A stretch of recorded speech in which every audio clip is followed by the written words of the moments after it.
lamb to the slaughter by Roald Dahl. The room was warm and clean, the curtains drawn, the two table lamps alight, hers and the one by the empty chair opposite. On the sideboard behind her, two tall glasses, soda water whiskey, fresh ice cubes in the thermos bucket. Mary Maloney was waiting for her husband to come home from work.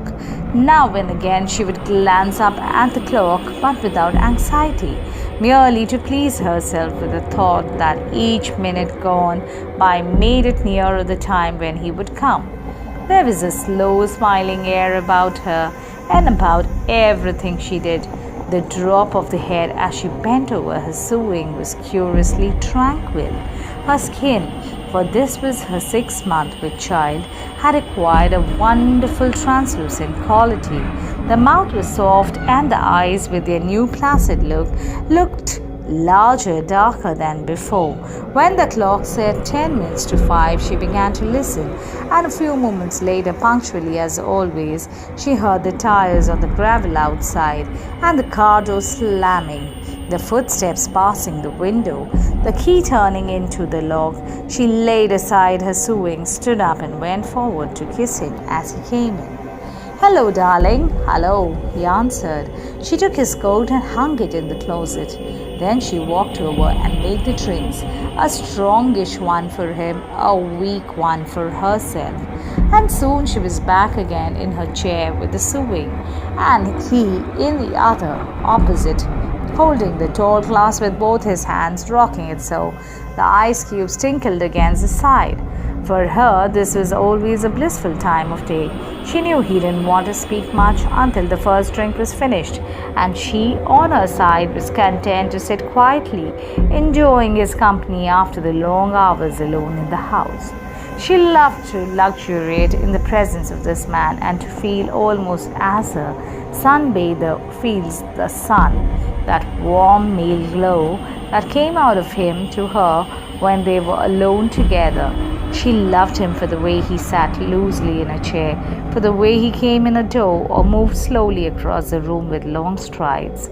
She loved the intent, far look in his eyes when they rested on her, the funny shape of the mouth, and especially the way he remained silent about his tiredness, sitting still with himself until the whiskey had taken some of it away. "Tired, darling?" "Yes," he said, "I'm tired." And as he spoke, he did an unusual thing. He lifted his glass and drained it in one swallow, although there was still half of it, at least half of it left. She wasn't really watching him, but she knew what he had done because she heard the ice cubes falling back against the bottom of the empty glass when he lowered his arm. He paused a moment, leaning forward in the chair, then got up and went slowly over to fetch himself another. "I'll get it," she cried, jumping up. "Sit down," he said. When he came back, she noticed that the new drink was dark amber with a quantity of whiskey in it. "Darling, shall I get your slippers?" "No." She watched him as he began to sip the dark yellow drink, and she could see little oily swirls in the liquid because it was so strong. "I think it's a shame," she said, "that when a policeman gets to be as senior as you, they keep him walking about on his feet all day long." He didn't answer, so she bent her head again and went on with her sewing. But each time he lifted the drink to his lips, she heard the ice cubes clinking against the side of the glass. "Darling," she said, "would you like me to get you some cheese? I haven't made any supper because it's Thursday." "No," he said. "If you're too tired to eat out," she went on, "it's still not too late.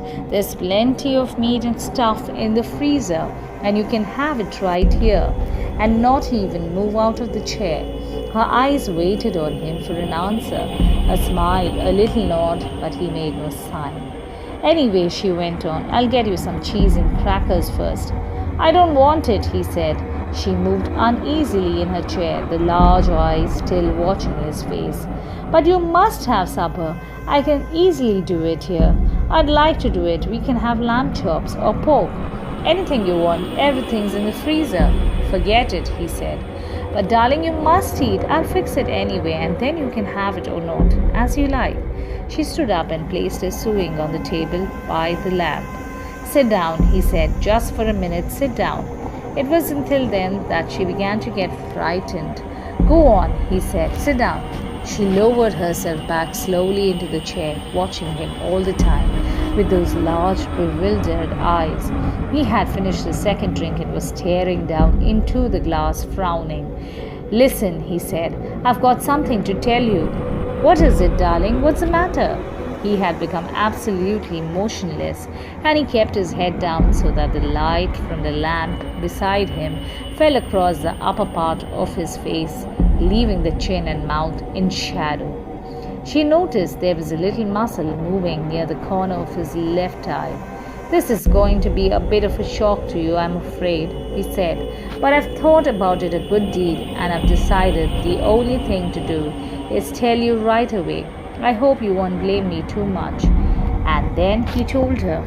It didn't take long, 4 or 5 minutes at most. And she sat very still through it all, watching him with a kind of dazed horror as he went further and further away from her with each word. So there it is, he added. And I know it's kind of a bad time to be telling you, but there simply wasn't any other way. Of course, I'll give you money and see you are looked after. But there needn't really be any fuss. I hope not anyway. It wouldn't be very good for my job. Her first instinct was not to believe any of it, to reject it all. It occurred to her that perhaps he hadn't even spoken, that she herself had imagined the whole thing. Maybe if she went about her business and acted as though she hadn't been listening, then later when she sort of woke up again, she might find none of it had ever happened. I'll get the supper, she managed to whisper, and this time he didn't stop her. When she walked across the room, she couldn't feel her feet touching the floor. She couldn't feel anything at all except a slight nausea and a desire to vomit. Everything was automatic now. Down the stairs to the cellar, the light switch, the deep freeze, the hand inside the cabinet taking hold of the first object it met. She lifted it out and looked at it. It was wrapped in paper, so she took off the paper and looked at it again. A leg of lamb. All right then, they would have lamb for supper. She carried it upstairs, holding the thin boned end of it with both her hands. And as she went through the living room, she saw him standing over by the window with his back to her. And she stopped. For God's sake, he said, hearing her, but not turning around, don't make supper for me, I'm going out. At that point, Mary Maloney simply walked up behind him, and without any pause, she swung the big frozen leg of lamb high in the air and brought it down as hard as she could on the back of his head. She might just as well have hit him with a steel club. She stepped back a pace, waiting, and the funny thing was that he remained standing there for at least 4 or 5 seconds, gently swaying. Then he crashed to the carpet. The violence of the crash, the noise, the small table overturning, helped bring her out of the shock. She came out slowly, feeling cold and surprised, and she stood for a while, blinking at the body, still holding the ridiculous piece of meat tied with both hands. All right, she told herself, so I've killed him. It was extraordinarily clear in her mind. She began thinking very fast. As the wife of a detective, she knew quite well what the penalty would be. That was fine. It made no difference to her. In fact, it would be a relief. On the other hand, what about the child? What were the laws about murderers with unborn children? Did they kill them both, mother and child, or did they wait until the 10th month? What did they do? Mary Maloney didn't know, and she certainly wasn't prepared to take a chance. She carried the meat into the kitchen, placed it in a pan, turned the oven on high, and shoved it inside. Then she washed her hands and ran upstairs to the bedroom. She sat down before the mirror, tidied her face, touched up her lips and face. She tried a smile. It came out rather peculiar. She tried again. Hello, Sam, she said brightly aloud. The voice sounded peculiar too. I want some potatoes, please, Sam. Yes, and I think a pan of peas. That was better. Both the smile and the voice were coming out better now. She rehearsed it several times more. Then she ran downstairs, took her coat, went out the back door, down the garden, into the street. It wasn't 6 o'clock yet, and the lights were still on in the grocery shop. "Hello, Sam," she said brightly, smiling at the man behind the counter. "Why, good evening, Mrs. Maloney. How are you?" "I want some potatoes, please, Sam." "Yes, and I think a can of peas." The man turned and reached up behind him on the shelf for the peas. "Patrick's decided he's tired and doesn't want to eat out tonight," she told him. "We usually go out Thursdays, and now he's got me without any vegetables in the house."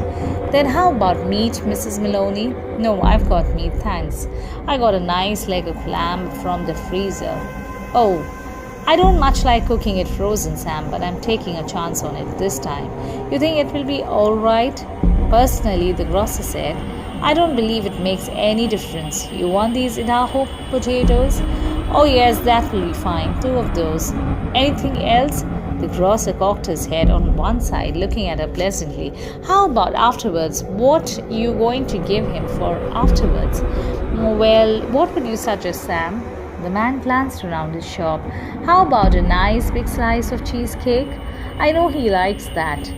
"Perfect," she said. "He loves it." And when it was all wrapped and she had paid, she put on her brightest smile and said, "Thank you, Sam. Good night." "Good night, Mrs. Maloney, and thank you."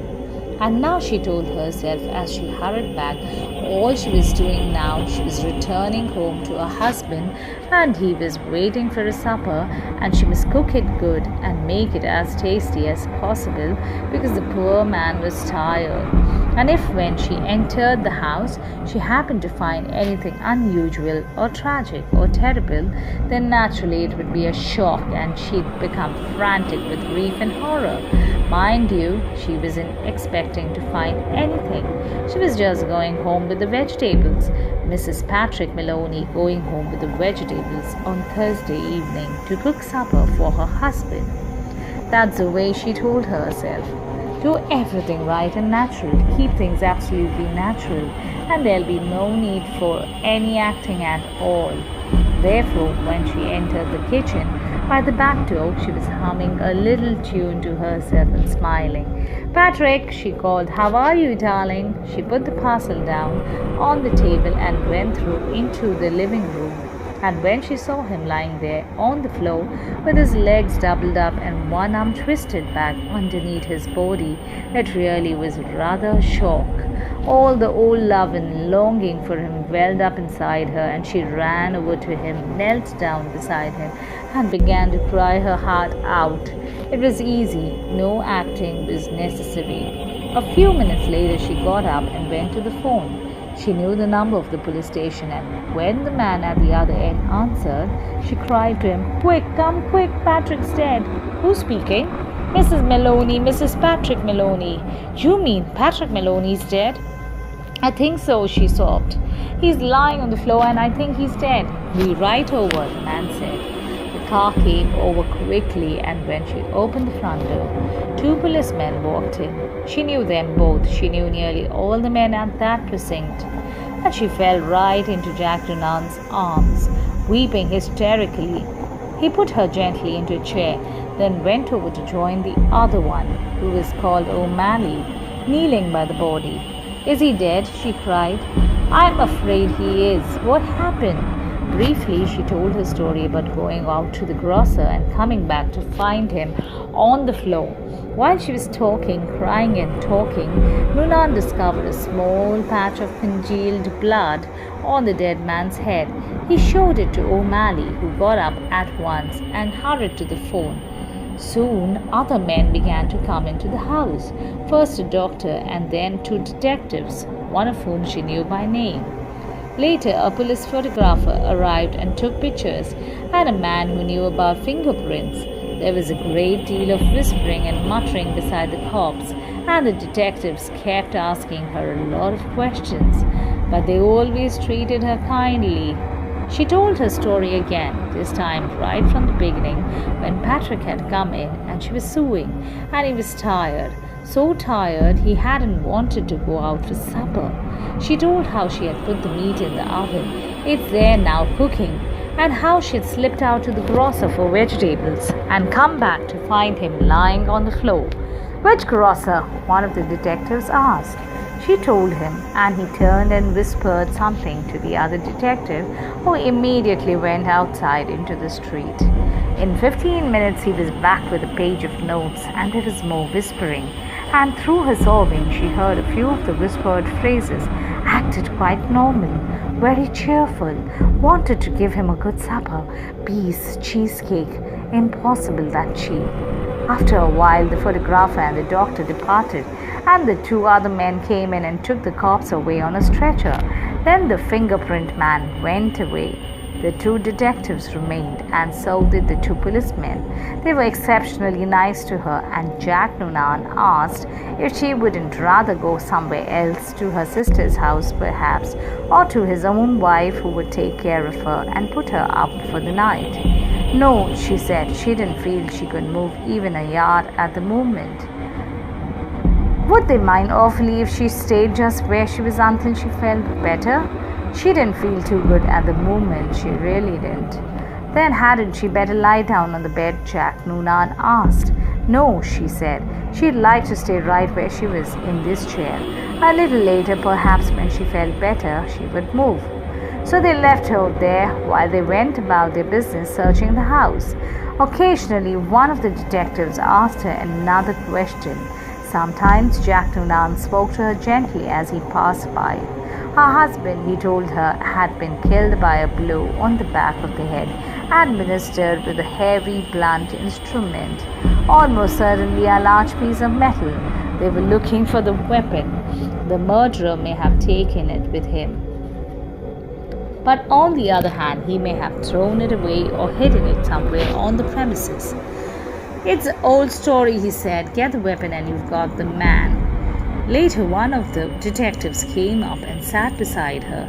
Did she know, he asked, of anything in the house that could have been used as a weapon? Would she mind having a look around to see if anything was missing? A very big spanner, for example, or a heavy metal vase? They didn't have any heavy metal vases, she said. Or a big spanner? She didn't think they had a big spanner, but there might be some things like that in the garage. The search went on. She knew that there were other policemen in the garden all around the house. She could hear their footsteps in the gravel outside, and sometimes she saw the flash of a torch through a chink in the curtains. It began to get late, nearly 9. She noticed by the clock on the mantel. The four men searching the room seemed to be growing weary, a trifle exasperated. Jack, she said, the next time Sergeant Noonan went by, would you mind giving me a drink? Sure, I'll give you a drink. You mean this whiskey? Yes, please, but just a small one. It might make you feel better. He handed her the glass. Why don't you have one yourself? She said. You must be awfully tired. Please do. You've been very good to me. Well, he answered, it's not strictly allowed, but I might take just a drop to keep me going. One by one, the others came in and were persuaded to take a little nip of whiskey. They stood around rather awkwardly with the drinks in their hands, uncomfortable in her presence, trying to say consoling things to her. Sergeant Noonan wandered into the kitchen, came out quickly and said, Look, Mrs. Maloney, you know that oven of yours is still on and the meat's still inside. Oh dear me, she cried. So it is. I better turn it off for you, hadn't I? Will you do that, Jack? Thank you so much. When the sergeant returned the second time, she looked at him with her large, dark, tearful eyes. Jack Noonan, she said. Yes? Would you do me a small favor, you and these others? We can try, Mrs. Maloney. Well, she said, here you all are, and good friends of dear Patrick's too, and helping to catch the man who killed him. He must be terribly hungry by now, because it's long past your supper time. And I know Patrick would never forgive me, God bless his soul, if I allowed you to remain in his house without offering you decent hospitality. Why don't you eat up that lamb that's in the oven? It will be cooked just right by now. Wouldn't dream of it, Sergeant Noonan said. Please, she begged. Please eat it. Personally, I couldn't touch a thing, certainly not what's been in the house when he was here. But it's all right for you. It would be a favor to me if you would eat it up. Then you can go on with your work afterward.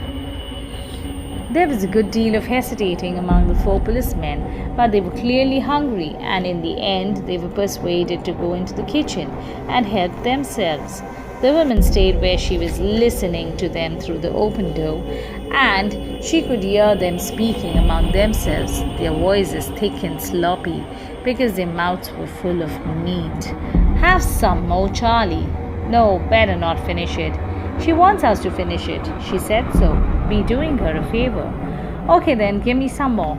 "That's the hell of a big club the guy must have used to hit poor Patrick," one of them was saying. "The doc says his skull was smashed all to pieces, just like from a sledgehammer.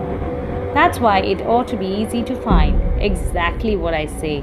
Whoever done it, they're not going to be carrying a thing like that around with them longer than they need." One of them belched. "Personally, I think it's right here on the premises.